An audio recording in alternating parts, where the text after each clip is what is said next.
Welcome to This Week in Habsland. I am Jordan and I'm joined by my co-host Brian, and we are here each Monday to discuss all things Montreal Canadiens, whether you like it or not. You can find us on social media on X and TikTok at HabslandPod. So Brian, last time we recorded was before the Philadelphia game. There have been 4 games since then. Some ups, mostly downs. How did you take in the week? Started very strong. That Philly game was great. That looked like a poised, professional Montreal Canadiens team who's ready to take on the rest of the season. It sort of looked as though the fear we had last week of this team being underprepared and just too green, that those fears were sort of subsiding. And then skip a couple days ahead and we have 3 pretty bad hockey games. The Pittsburgh game was closer, but still not really ever. It didn't really ever feel like that game was within reach. And the other 2 in between, they sandwiched in 2 pretty darn awful games in between. I thought scores reflective of that or not. I just thought that the overall play of the Montreal Canadiens, the effort level was not there. They do a bag skate before the Pittsburgh game, so that was sort of Martin St. Louis and the coaching staff recognizing something has to change here effort-wise, and that's how you get guys to try and perform better. So right before we started recording, Jordan, you said that some people are taking the Habs progression right now as like end of days. Some people are taking it as, well, what did you expect? It's a rebuild, like, just calm the F down, basically.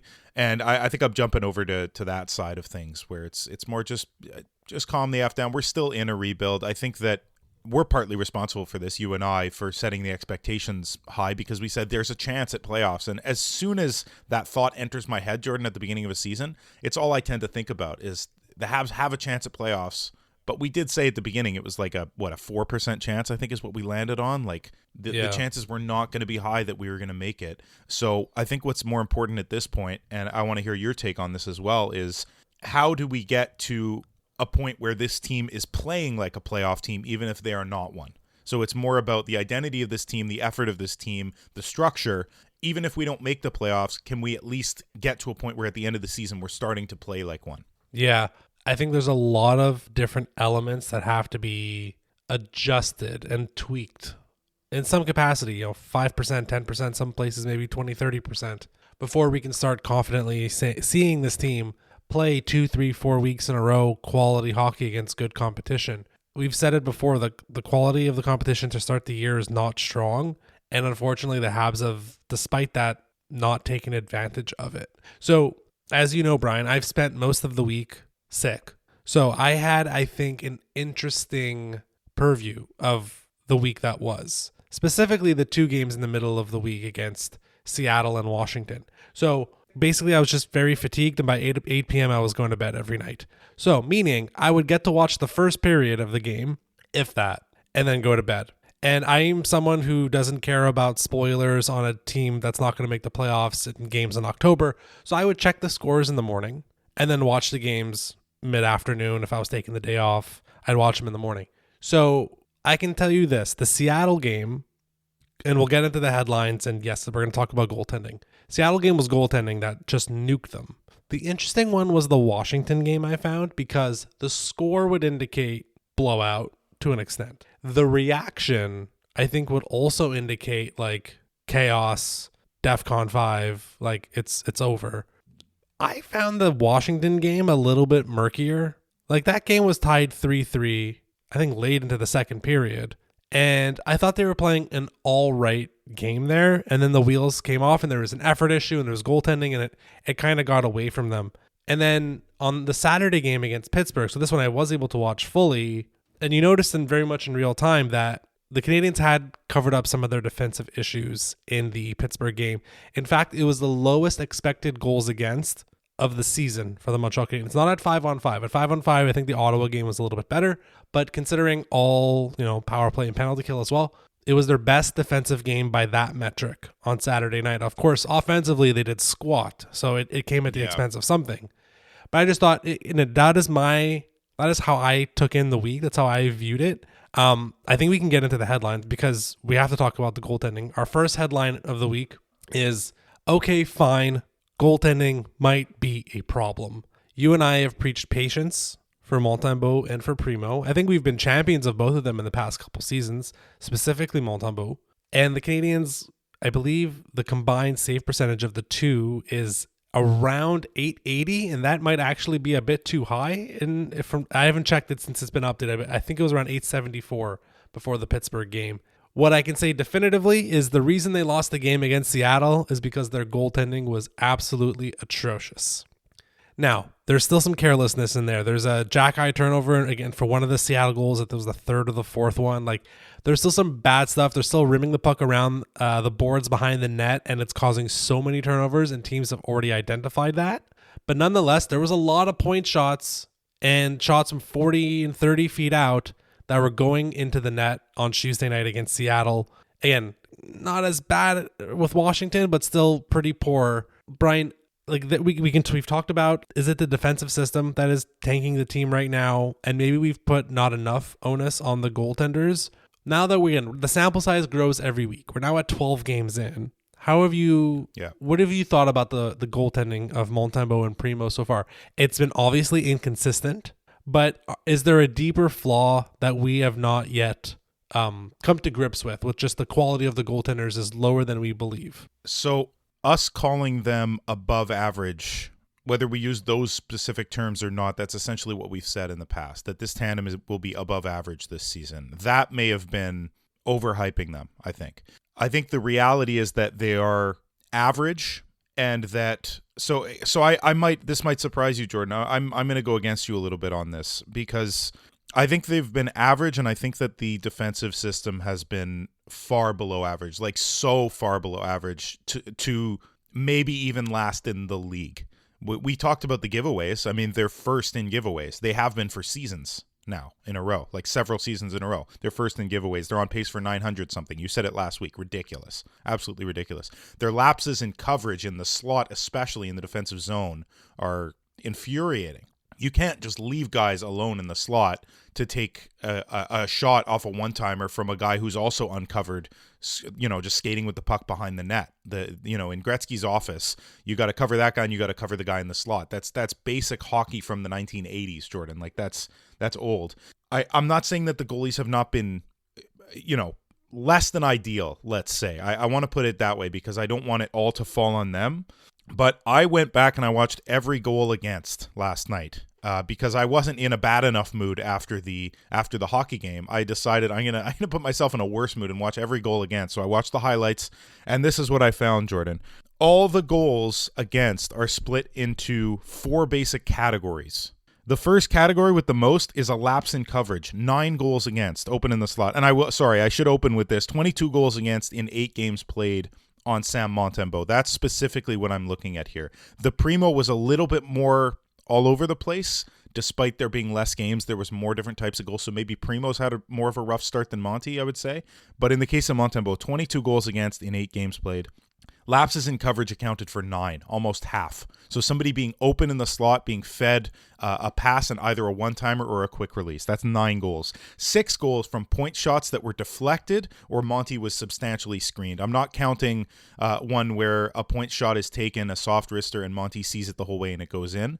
I'm only counting either deflections or screens, and all 6 of those came in the LA Kings and Seattle games, and I'll come back to why that's important after. Rush chance, mostly odd man rushes, there were 4. And then the other category here that's more of a Venn diagram idea where this occurred on many of these different ones is a giveaway prior to the goal. So this accounts for 19 out of the 22 goals, the first 3 things. So a point shot either deflected or screened, a lapse in coverage, so somebody open in the slot, and a rush chance, like an odd man rush. 19 out of 22 goals were that. If a goaltender is having trouble saving shots like that, fair enough. Like that's my perspective at this point. If Monty's having trouble with this type of shot, I say you kind of have to blame the defenseman more so. And then I said I'd come back to why it's important that the point shot, deflections, and screens all occurred in 2 different games. The LA Kings and the Seattle Kraken, that's how they score goals. So I think this is an issue, not like I'm not trying to point out that, these are the specific areas that the Montreal Canadiens need to improve defensively. No, you need to be able to research what team is coming into your building or what building you're going into and how they play hockey. Because getting scored 4 times in the same way against Seattle from a point shot, you can't have that. You've seen them score that way the first 10 games of the season. You have to be able to quell that a little bit. So I'm going against you a little bit, so I want you to address, the goaltending versus defensive systems. Yeah. And then perhaps like how these goals are actually going in on Montembeault, and if you've noticed anything similar with Primo. So what you're telling me is I should not look forward to when the Habs play Carolina. Oh, God, no. It's going to be a bloodbath. God, no. So as it pertains to the point shots, I think I saw a stat on TV Sport on Saturday night where the Habs actually lead the NHL in block shots. So it's not that the Habs aren't getting bodies in front of the shots. I've always found, like, how do you gauge the number of like goals that go in on deflections? As like, it's a tough one to gauge. It was annoying how much it was happening against Seattle, but at the end of the day, I don't know how much you can do about it, especially if you consider how much the Canadiens are actively blocking shots right now. It's the shots, specifically the ones that come from passes from behind the net to someone wide open and in the slot, like 8 to 10 feet in front of the net. Those are the ones that absolutely kill me. Look, there's one against Seattle where Seattle's on a power play. It's clearly a designed zone entry and I think like the Habs players more or less did the right thing. Like Matheson, like the puck is coming around on the right side, slowly going behind the net. Matheson has that guy covered. He's a bit ahead, but with the stick, he's off it by a few inches. Dvorak is more or less in the right spot. His stick is on the right side of the ice. Sorry, not like literally on the right side, but in the correct position. And the only thing that went poorly is Josh Anderson is a little out of frame because, again, I think it was a designed Seattle play where he gets kind of, it's a pick play. So where he kind of gets, it's interference ultimately, what happens at the blue line with Josh Anderson. And that gets him out of the play. That opens up a free spot for Seattle to score on a power play. So it goes from a 5-on-4 to a 5-on-3. Like, I don't know in there, like Dvorak's doing the right thing. Matheson's doing the right thing. Okay, maybe Anderson should be a little bit more aware there, but I don't know. And I'm definitely not going to blame Montembeault for that goal there. It's the turnovers, right? You mentioned the Venn diagram. That's the spot. And I'm wondering now, and I've seen people like Brian Wilde bring this up and we've talked about the Canadiens' current hybrid system where sometimes they'll play a zone defense, sometimes they'll play man-to-man. We've seen them be very successful in the man-to-man, specifically in games against the Leafs where they get to go man-on-man with Austin Matthews, and Matthews is not fair as well with man-to-man versus a zone defense. And we did the thing, again, a week ago, 2 weeks ago, I forget, where it was mentioned that the team that has won a Stanley Cup in the past 10 to 15 years has had some version of a zone defense. Now, it'll be hybrid at some point, but every single one of them use zone in some capacity. So I've seen it thrown around that maybe the Canadiens should, for the time being, abandon this hybrid system because it's clearly confusing the defenders. It's clearly confusing the forwards too, specifically when it comes to behind the net. How do you defend when the puck is behind the net? Right.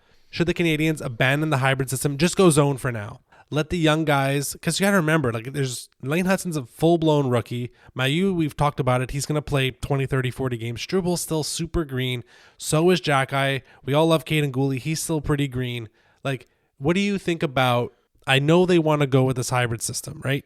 But what about just simplifying it a little bit and going just zone, understanding that you're conceding some stuff with zone, but just go to a one-type system for now. And does that help? Does that help the defense is like the real question. And that's the first question. The second part is, does that hurt them more long-term?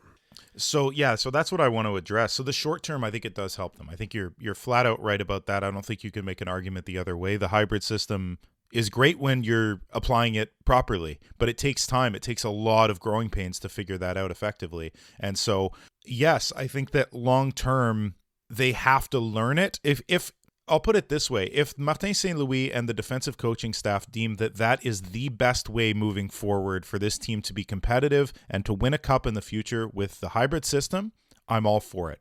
I think that that's basically what they've shown so far, is that they believe in it that much that despite them getting blown out on several occasions and a lot of the goals being due to the fact that guys are being lost in coverage because of this new system and because of the youth of the team, as you said, I think that shows that they believe in it strongly enough. Now, you are right that those are the important questions now. Does it affect it long term if you go to something else? Like by playing a zone rather than a man-to-man and potentially, depending on the team, jumping back and forth between the two of them, you're still sort of learning the hybrid system. I will say that. You're sort of bordering on it, except you're not changing within a game. You're changing game to game. So yes, you're learning both styles, but to be able to combine them in game based on what matchup you have, that's really hard. Like that's the next level here. And so if they deem that some growing pains now during still a rebuild are crucial in order to become good at this system next year, the year after, all that stuff,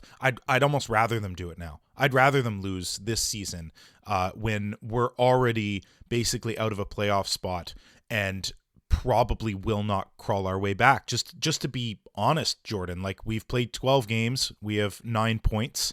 We've played one of the easier schedules of the teams in the Atlantic and in the East in general. The rest of the season is going to be really difficult. We don't tend to do well on long road trips. We have a couple of them. So like, I just don't see it this year. So if this is the year that we have to see a lot of growing pains and that makes it so that some fans are upset, screw them. I so don't care about this season when it comes to the long-term success of this team. So specifically for this defensive system, maybe now is the time. And so we'll all just have to sort of put our hands over our eyes at times during games when there's lapses in coverage. That's the price to pay for learning a new system down the road. Now, the fear that I always have, because hockey is such a quick evolving sport, is that by the time they figure this one out, maybe in 2 years, the New Jersey Devils have developed something crazy new that's going to work wonders and be even a better system. And then we want to jump ship and go to that. But here's hoping that that doesn't happen until we've won a few cups with this system and blah, blah, blah. But hockey does evolve quick. Yeah. So that's the other fear in this, is that like maybe in 3 years there's a new system that works better. And we're entrenched in this one that everybody's already figured out. Last thing on this then, from a personnel standpoint with the goalies, any interest in finding better goaltending? No. In the meantime, maybe to help alleviate some of these growing pains. I mean, we could be talking about Jakub Dobeš. You know what, man? I personally don't think so. Okay. I think that now's the time for Montembeault especially, but Primo too, to show what they're made of, essentially. Like, we have Jacob Fowler, we have Evgeny Volokin, and we have a bunch of other, you mentioned Dobeš. Hughes looks fantastic with the Rocket. Like, they're both playing way above their heads, just carrying that team. Actually, that's the wrong word, because a lot of forwards and Ds are doing their jobs too. The Rocket in general are just a well-oiled machine right now, but they're playing great.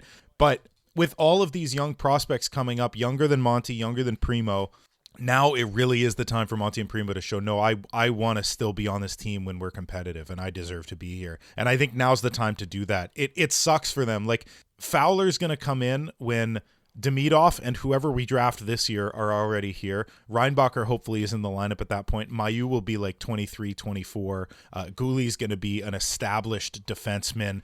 Suzuki's going to be in his prime. Doc too. Like, all the forwards, all the skaters basically are going to be at their best or close to their best level by the time those other goalies get a shot. So maybe they have the advantage of not getting shell-shocked. Yeah. But hey, that's just the timing of it. Like, Carey Price didn't have an 80-point scorer every season except his first. You know, like, it's just crappy timing. And for Monty and Primo right now, it's just crappy timing. They have to learn this new system, and they're the ones who are going to get burnt, I think, because of it. Yeah. Okay, next headline, and Brian, you and I realize that our next two headlines kind of overlap. One is yours, one is mine. So I'll present mine, you'll present yours. I think they overlap kind of perfectly here. Mine was, is it time for waivers? ... And yours was... Mine was, the Rocket have blasted off. So we see where the overlap is here. Mine is from the cynical point of, is it time that we, again, from a personnel standpoint, look, we understand the defensive system is a bit of a pain, but there's definitely a lack of competitiveness. There's a lack of toughness a bit right now on this team. And some guys, I think, need a bit of a kick in the butt. And utilizing waivers, I think, could be a very effective tool here. And at the same time, the Habs are in the great position where their AHL team is absolutely on fire. They're clicking on all cylinders. You want to make sure you don't mess with that too much. Yeah. But it's almost like it's a perfect match right now where one's going too low, one's going up. Should there be almost like a swap between the two of them? So let's start it on the waivers component here. So the two biggest candidates that we have heard about from a fan perspective, from a media perspective, is obviously Christian Dvorak and Yoel Armia. So the funny thing with Dvorak, let's start with him, is I feel like we were having this exact same conversation a month ago at the end of the preseason, and then he scored a goal, and it kind of quieted people for a bit. And what he did also on Saturday night was, well, he scored another goal. not that it matters, right? This is it's process over results with this Montreal Canadiens team. I think that's been something that's been really refreshing with this regime. But Dvorak, beyond that, like I just thought it was a funny mirror of like we were just having this conversation 5 weeks ago, and he scored a goal, and we were like, no, okay, I guess we can't send him down now. But like he just did it again. So ice time has gone down every year since he was a Montreal Canadian. It's actually gone down even if you include his last Arizona year. He's gone from 17 and a half minutes for this first half of the year to now barely at 13 minutes.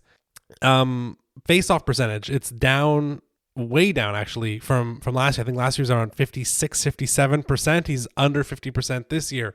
His advanced stats are great. Like he's basically best on the team in expected goal percentage, but it doesn't mean like, first of all, part of that is you're not going up against difficult competition because you're often going up against fourth lines these days, but there's still a lack of offensive energy when his line comes on. He's been on the ice for 3 goals for at 5-on-5, which in 12 games is not great. But like we're not even thinking about salary right now. Brian, when it comes to Christian Dvorak, and we know there's tons of options at center on the team right now, and also there's guys in Laval, what do you think the likelihood is of Dvorak, or not even the likelihood, forget that, like the merit of him gets sent down to waivers to Laval? Merit-wise, there's absolutely merit to that. I've been saying it probably since the start of the season, since like the preseason. The goal he scored in preseason, I didn't care. And the goal he just scored, I don't really care. He did just have his best game. So even putting the goal aside, he just had his best game of the season against Pittsburgh. So I would say if you're going to do it, wait until his next series of bad games, because it is the idea of the whole reason to send him down is to bring up somebody who's more worthy of being here, who's working harder, who's playing well in Laval, give somebody else who merits it a chance. But the other reason is to wake him up. If he's waking up on his own, maybe it doesn't have to happen. So the next game, the game after, whatever's going to occur in those games with Christian Dvorak, I think is going to determine how likely it is that he actually does get sent down. Because obviously 1 game out of 12, and I'll extend that to the preseason because despite that goal, he was not good in any game in the preseason, at least as memory recalls. So that's 18 games, Jordan? They played 6 preseason games, 12 in the regular season. Out of 18, nearly 20 games that Christian Dvorak has played, he's had 1 good one in my eyes. Maybe a second, okay one. But 16 out of 18 games being bad games, that's grounds for dismissal. That's grounds for being sent down to the A. And then combine that with the fact that just at center, Alex Barré-Boulet, Owen Beck even, Xavier Simoneau, they're all playing very, very well. Now, the obvious one to bring up would be Alex Barré-Boulet. And then the fact that what you mentioned about how many centers the team already has, not even in Laval, you could just flat out bring up Joshua Roy. Yep. Or you could bring up Luke Tuck to provide some physicality and some I guess, I don't even know what you'd want to call it, but the lack of standing up for our teammates that we thought we had dealt with already, but it's sort of creeping back in. So there's options in the A. All this to say there's options in the A. Guys who are scoring goals, making great passes, getting assists, being physical in all zones, being responsible defensively. Laval, I said it before, they're like a well-oiled machine right now. So definitely, like you said, you don't want to mess with it too much. But one guy being traded up and down for Christian Dvorak, I don't know how much of a wrench that throws in the works of Laval, but I don't even know. I'll put it this way. I don't even know that Dvorak would be in their top 6. He would be because he's an NHL player. They'd have to put him there. But merit-wise, does he merit being in their top 6 in Laval? I think you'll still see a pretty big talent discrepancy if Christian Dvorak gets sent down to the AHL.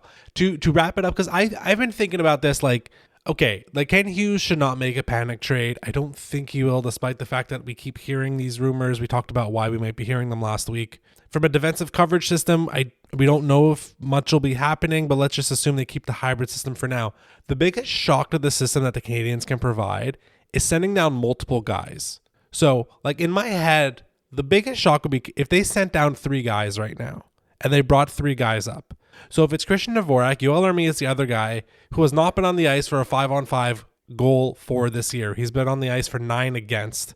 I thought he would turn the corner after last year. He clearly hasn't. I don't know if there's a clear third guy, but you started talking about who they would call up. I think it's unequivocally Luke Tuck and Joshua Roy would be the 2 guys that I would put Kapanen back at center. What we've seen from the Rocket this year, the Rocket have a very clear identity. Now, part of that is just the AHL-ness of it all, where it's it's a slower game, it's a less skilled game, but when the Rocket are playing, they are in charge. They fight all the time, but they're physical for each other and they play as a team, as a unit. We've seen the we saw it this past week where Kirby Dach gets run over by Nick Seeler. We see Uri Slavkovsky get run in by I forget who on Saturday night against the Penguins. It's happening, and it's happened over and over and over again where the Habs just get run over and over. We need to bring up guys that are going to make the bottom six have a bit more bite to it right now.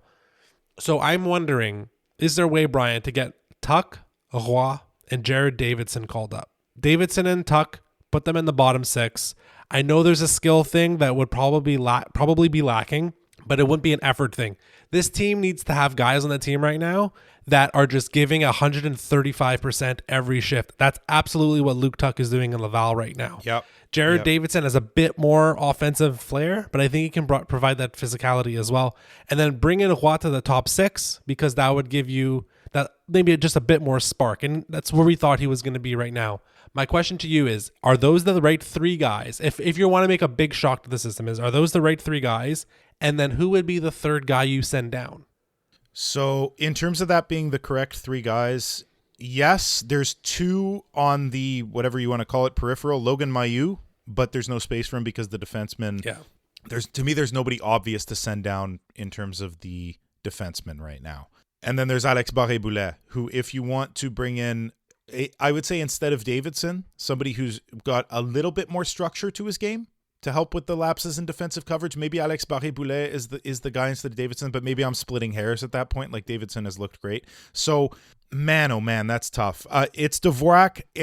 I feel bad saying it's Armia, but I can't argue. I didn't know that fact that he had, no goals at 5-on-5 and 9 against. I thought they would have had at least one with him on the ice, but apparently not. So he's the guy. Another name I've seen thrown around that I don't think should be the case is Josh Anderson, because his effort level has been there all year. Yes, he doesn't have the finishing or the hands anymore, or if he ever had them, who the heck knows? It could have just been his speed that was getting him into position all the time to score goals.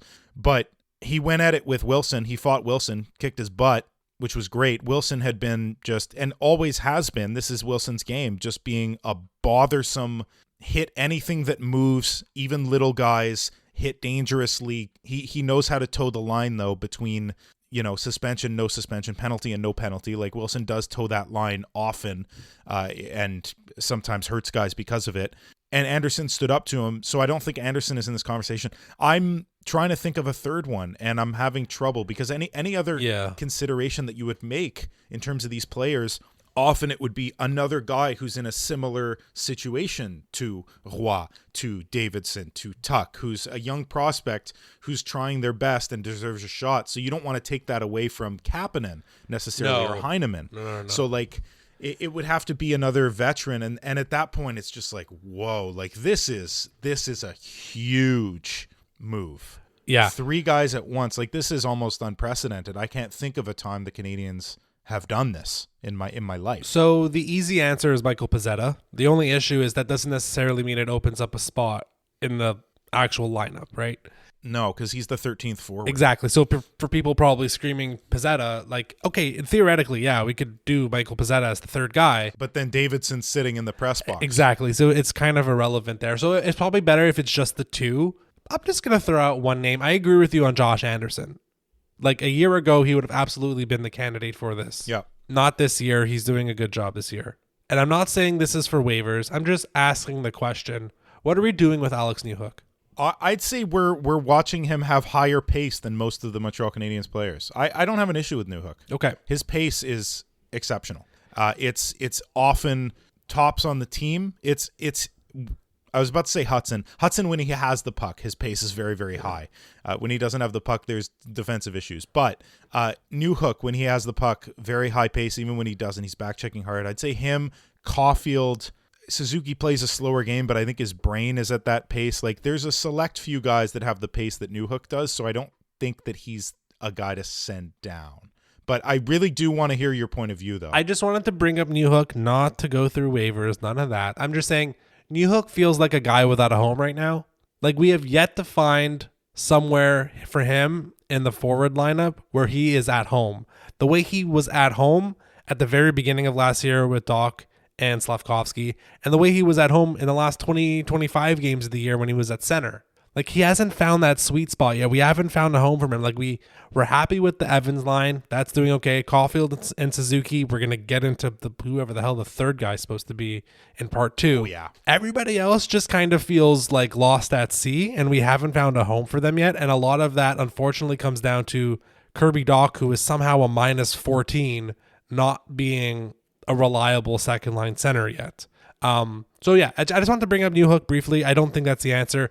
Ultimately, the most realistic thing would be Dvorak and Armia for Tuch and Roy. I think that's probably the cleanest way to do it. 3 guys, though, sends a message. 2, a little bit of a message. 3 is like mega. That's like a whole line being ripped out and sent to Laval and telling the guys in Laval, telling the guys in Montreal, you need to play like the Rocket. So that was just the idea there. But realistically, I don't know. I think it's absolutely on the table. We saw them do it with Armia last year when they sent them down. And I don't think we need to wait for, and I don't think it's a good sign that Christian Dvorak has a good game every 8 to 10 games. And then it's like, oh, well, we can't send them down now.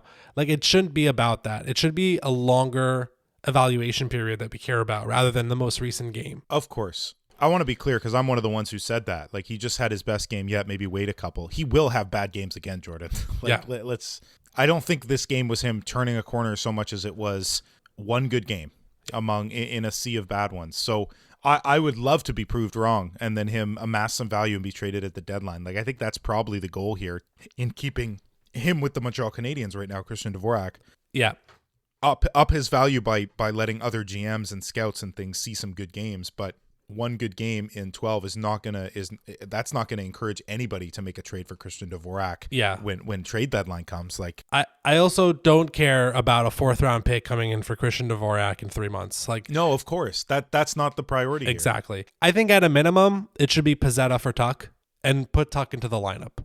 At a minimum. Yeah, I like that. That should be what happens. We need more toughness in the lineup. I like that. We're not going to get into it too much, but the Canadiens, like I mentioned, they're getting run. Like, guys are taking shots at them every single game, and you need a bit more bite back on the team. So the amazing thing to me, Jordan, is not so much like we've been discussing this as a sending down to waivers, but even just replacing Dvorak with Pezzetta hasn't happened yet. Dvorak's played all 12 games.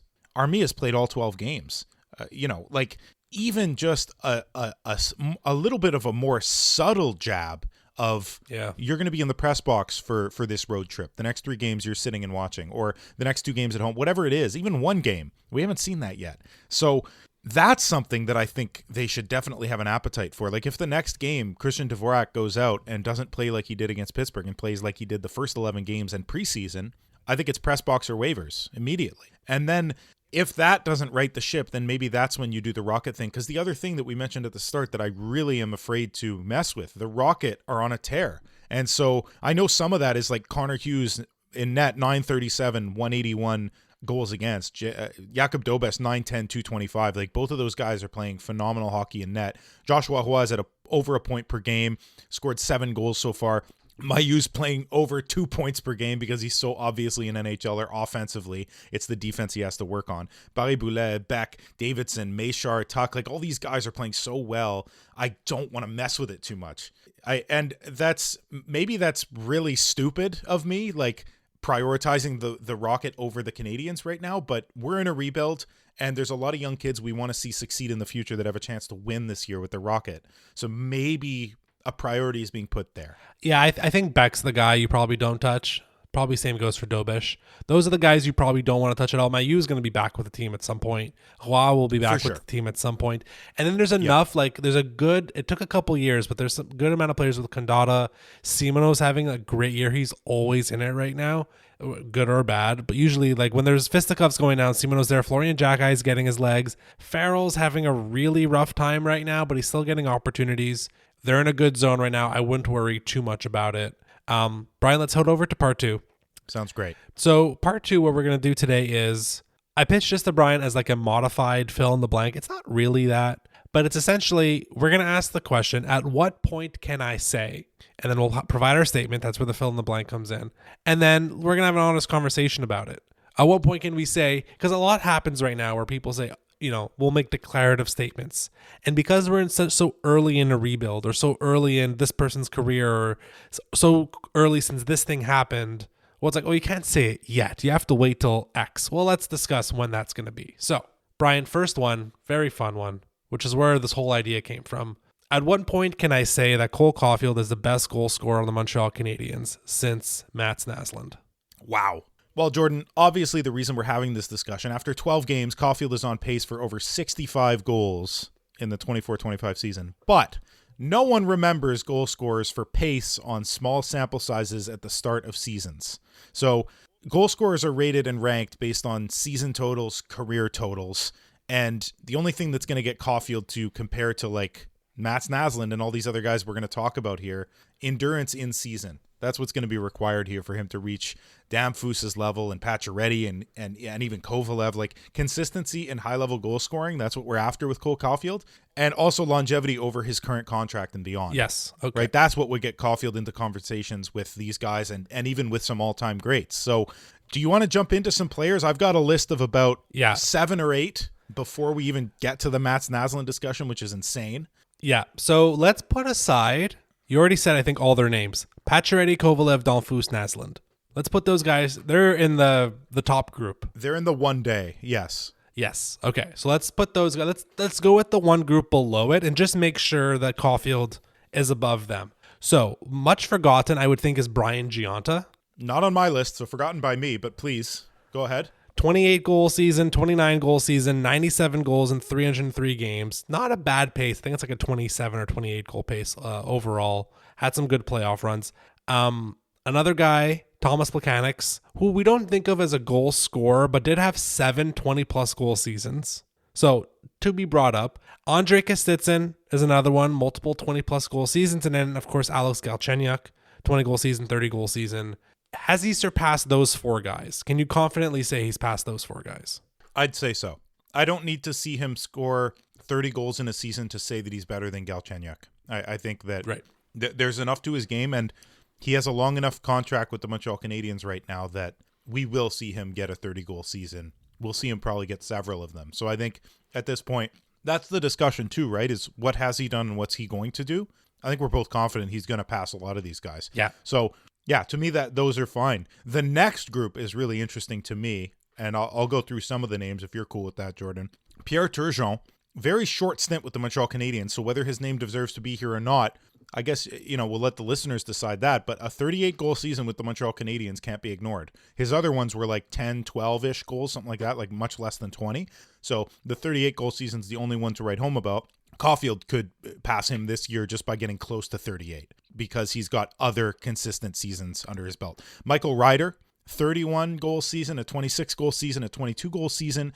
I think Caufield's right there with Ryder. Like this year, if he gets a 30-goal season or close to that, I think he's passing him. And then 2 guys who are currently with the team, Jordan, Gallagher and Suzuki, both have a 33-goal season. Gallagher's also got a 31 and a 24. Suzuki's got a 26 and a 21. Now, is Caufield a more gifted natural goal scorer than both of these guys? If that was the question, we'd say yes to almost every name that we've talked about so far, up until probably Damphousse and Naslund.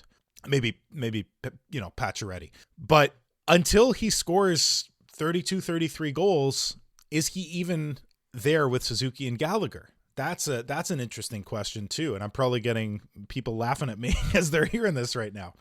No, it's, you know what? I'm happy you brought up Suzuki because that was the one name I wanted to make sure we did not forget, because I think people will not, again, kind of like Plekanec, you're not thinking about him necessarily as a goal scorer. The only other name I want to bring up in this before we get to the other 4 is Mark Recchi. Oh yeah, Mark Recchi, you're absolutely right. 34, 32, 28, some good seasons there in his prime. Yeah, good seasons in his prime, and something I think we're going to start dialing into, decent playoff goal scorer, 11 goals in 21 games. That's going to come up pretty soon with 2 guys, actually with basically everybody in the top 4. So I am confident in saying, like all love to Brendan Gallagher, I would put Cole Caufield probably above him at this point.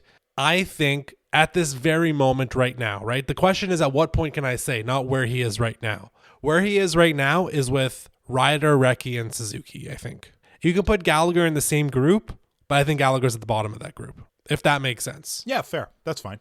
Yep. In terms of natural goal scoring, I think that's spot on. Okay. So the big 4, let's get into them. And at what point, how much basically, I'll answer the question at the end. It's like, how much does Caufield have to do to get to the top of this list, right? So we're saying he's in like the 5 to 8, 5 to 9 range right now. So let's go with Max Pacioretty, much maligned, but he had 5 30-plus goal seasons. From 2011 to 2018, he scored at a 33.4 goals per 82-game pace. That is insane over an 8-year period. Now, so from an actual goal-scoring standpoint, from putting the puck in the net as efficiently as he did, he is up there. He is, I think, above Kovalev. He is probably on the Naslund level. The issue with Pacioretty, we all know it, is he has 10 goals in 38 postseason games. He did not really show up that well in the postseason, and at this point, we're splitting hairs. Yep. So that's Max Pacioretty. Alex Kovalev, a 35-goal season, 2 other 20-plus goal seasons. So not as much volume as Pacioretty, but 17 goals in 33 playoff games. That kind of matters. Yeah. So that's 4 and 3 for me. And then you go up one more level, and now we're flipping a coin between Donfus and Naslund. So Donfus has a 38, 39, 40 goal season, 19 goals in 48 postseason games, but crucially, 11 goals in the 1993 run at a 21% shooting percentage. Wow. Like, that just carries so much weight in this discussion. Of course. And then similarly for Naslund, 2 40-goal seasons, 8 goals in 20 games, a 19% shooting percentage in 1986 when they won the Cup, 34 goals in 97. So they both way outpace Pacioretty from a playoff standpoint. They have more bigger games than Kovalev on a playoff standpoint, and they both have 40-goal seasons, which neither Kovalev or Pacioretty. So I think those guys are clearly 1 and 2. What do you think about that order in that list? I think that's perfect. I think that Naslund, Damphus, Pacioretty are sort of in their own tier. Like I'm kind of including Pacioretty in the Naslund, Damphus when you're talking regular season. Yeah. Just because Pacioretty, regular season-wise, did it very consistently. Like you said, 5 30-plus goal seasons, a 39, a 37, a 35, a 33. Like he was consistent with the Canadiens, even when they would get to the playoffs and he wouldn't do it. In the regular season, he was. And that's basically what we have to judge Caufield on at this point, other than that run where they played Tampa Bay in the final. There's not much playoffs to be spoken of for the Montreal Canadiens, and there won't be probably for a couple years. So let's stick to regular season. Kovalev is the guy that's passable as early as this season. Like, he's got a very comparable run to Suzuki even. 35, 26, and 23 are Kovalev's 3 best seasons. 33, 26, and 21 are Suzuki's. He's 2 goals behind Kovalev in 2 of those seasons, his best and his worst. Ryder, 31, 26, 22. They're all kind of in that same conversation. Now, was Kovalev a more natural goal scorer than Suzuki? Yeah, definitely. Then Ryder, probably. Yeah, I think definitely as well. And I'm talking strictly his time with the Canadiens. If you include the rest of Kovalev's career, it's obvious. But Caufield definitely has the chance to pass these guys this year because he has the 28, the 26, and the 23 goal seasons already, Caufield.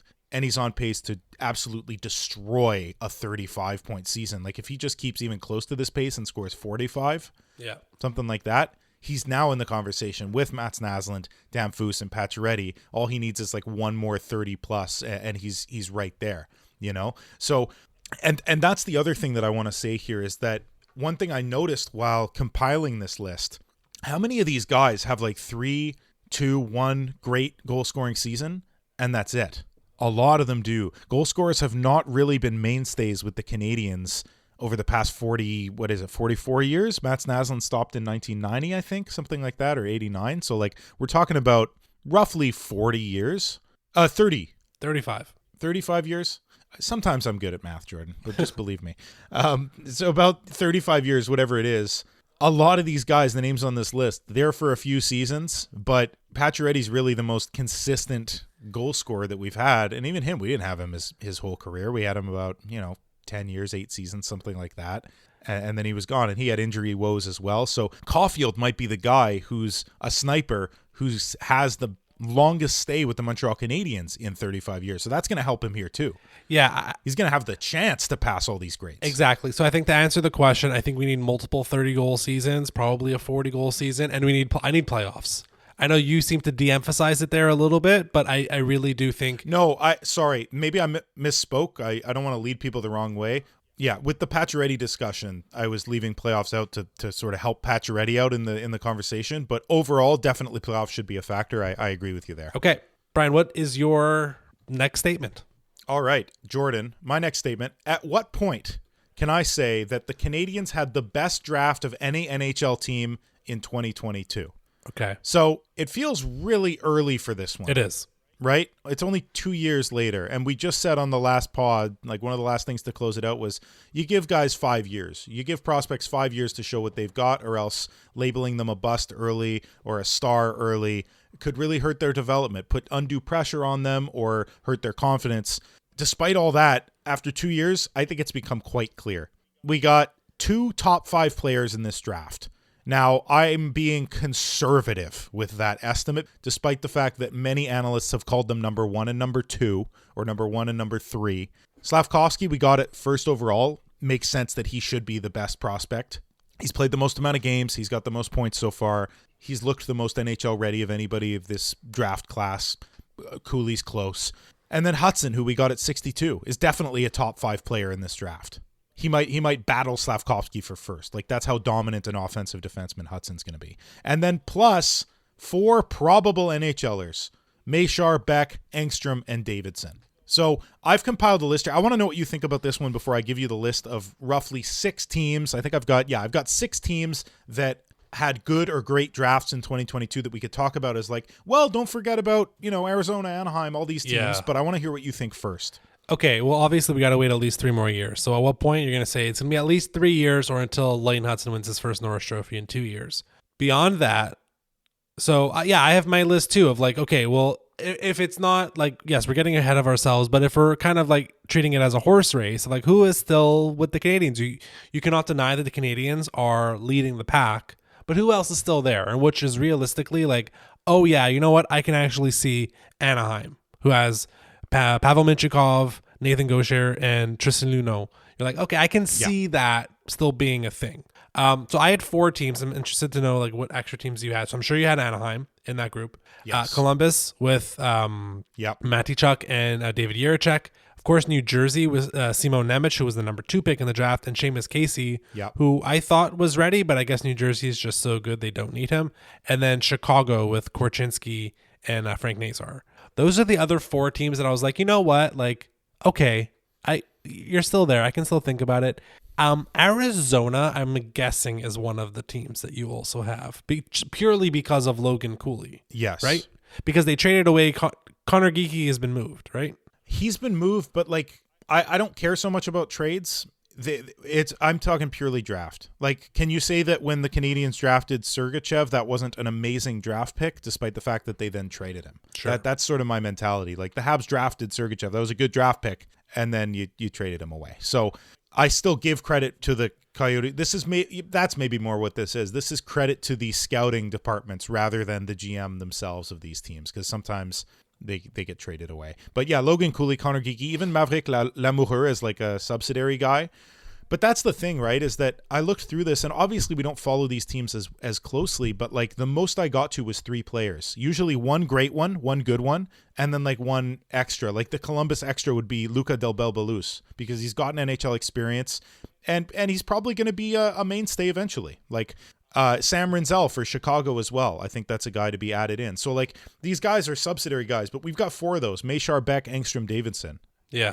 The 6th team, Winnipeg, Rutger McGroarty, again, because I don't care about trades. I think he's going to be good, not great. And Brad Lambert, because I still just have such a soft spot for Brad Lambert, because his ceiling's still so darn high. He could still become one of the best players in this draft. I still believe. But obviously, like, if we had to strike from the record one of these teams, Winnipeg is gone. It's probably a 6-horse race, including the Canadiens. And then even then, it's probably, Chicago, Korchinski, Nazar, Rinzel, stay in it. Jiricek, Matejchuk, keep Columbus in it. Nemec, Casey, keep New Jersey in it. Anaheim, Mintyukov, Gaucher, Luneau, Arizona, Cooley. I'm okay with that list of 5. I think those are really the ones to talk about. Yeah. So just in the interest of time, I think we each have one more statement we want to go through. If we can just challenge ourselves, Brian, to be a little bit less long-winded. I know that won't go well. So 2 more statements. I'll go first. Brian, at what point can I say that you and I need to start paying more attention to James Higgins and Porter Matone?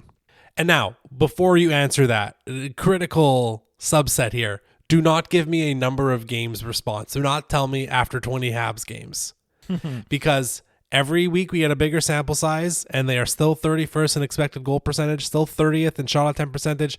Both power play and the penalty kill are slowly becoming middle of the pack. So it can be a feeling, it can be a vibe. At what point do you and I have to start to look at each other and say, all right, guess we're watching a lot of Saginaw and Michael Misa this week? Yeah. I think we're pretty close to that, honestly, just because that's often a saving grace in a bad season. Yeah. That's like this is something else that we can look at despite how rough this season looks so far. So as if nothing else, it could be just a little a silver lining in a bad season where we thought they would progress further.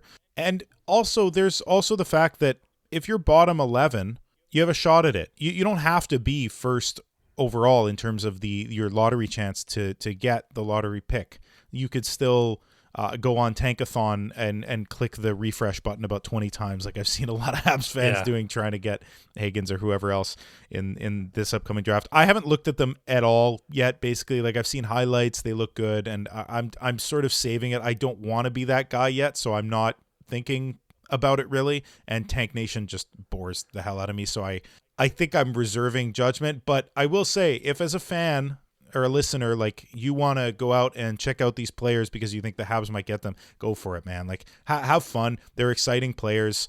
We just talked about the 22 draft. Maybe the 25 draft will be another great one for the Canadiens. We do have that Calgary pick, who they've started the year stronger, I think, than either one of us expected, which means we'll probably get their pick. Yep. It probably is not going to be top 10, but if it's 11th, we got a shot. We got a shot. So I think, all this to say, I think it's fine.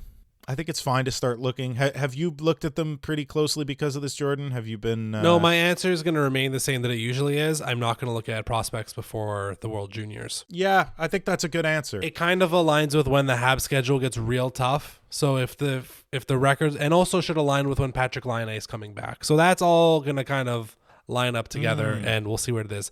All right, Brian, what is your last statement for me?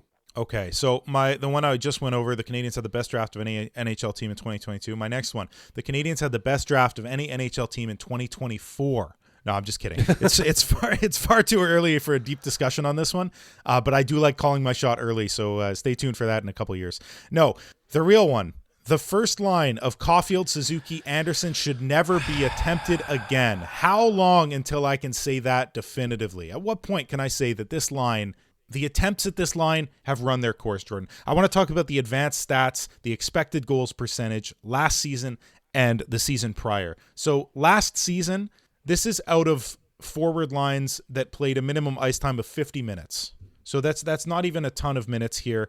If we put it to, you know what? Actually, let's do that. I'm putting the dial to 70 minutes. They are last out of 10 forward lines in expected goals percentage with 41.7%.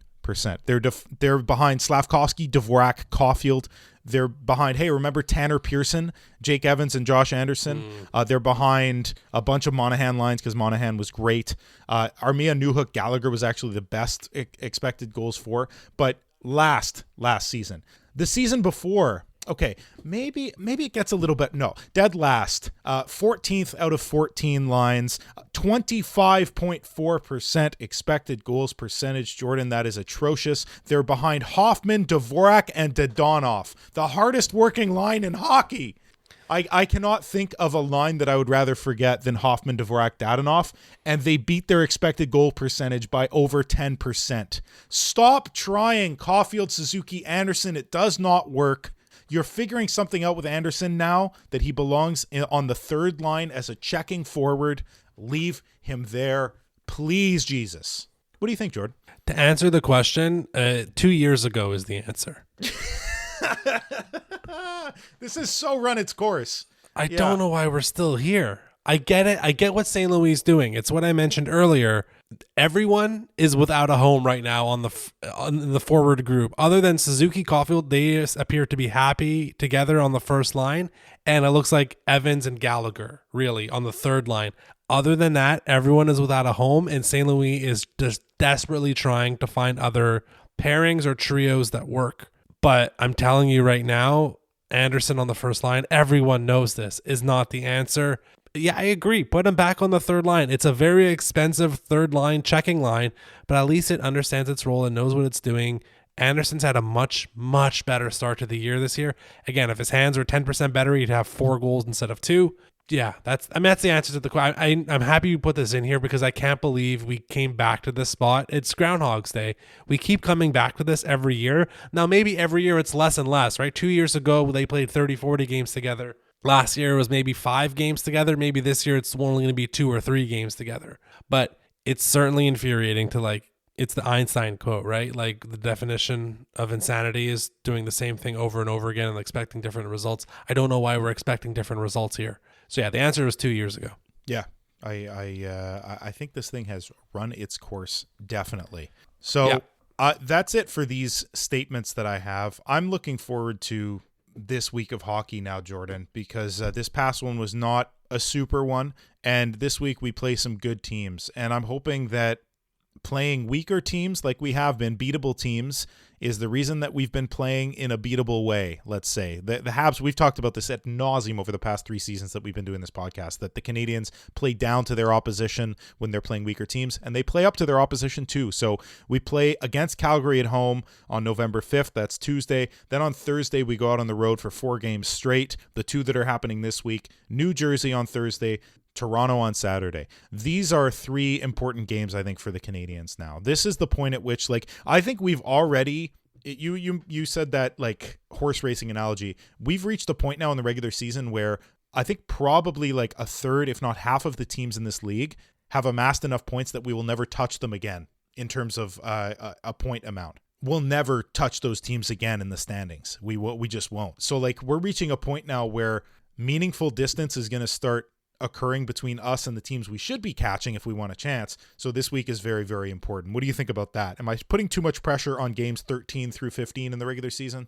No, Brian, I think games 13 to 15, it's really about if the Habs are going to play up to the quality of competition they're going up against this week. It's a really nice slate. What I'm really hoping to see is consistent competitive hockey, and maybe there's some call-ups in there that help, or maybe the team just hasn't got enough of a kick in the butt this past week.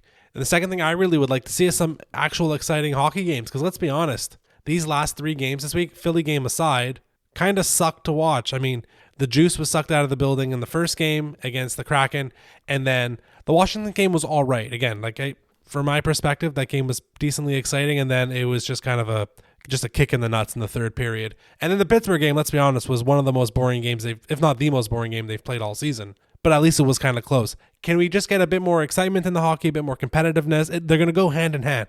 If the team gives a crap, it's going to be more interesting to watch. Because right now, it does seem like they lose their focus when they get down 2-3 goals, and they just kind of give up. And that we don't want to be seeing that. So I'll be watching for that. Results, okay, sure, whatever. It'd be nice to win a couple games. But really, again, we want to see underlying numbers look better, and we want to see, from the eye test standpoint, are they giving more of a crap this week? And I think that's what we're really looking into. I think that's well said. Yeah, the identity stuff, becoming playing like a playoff team, even if you aren't one. That's really what we want to start seeing from the Canadiens this year. Exactly. And we'll be back next week on This Week in Habsland to talk about it. You can follow us on social media at HabslandPod. If you like what you heard, please feel free to leave a review of the podcast on Spotify or Apple Podcasts. And until next Monday, go Habs.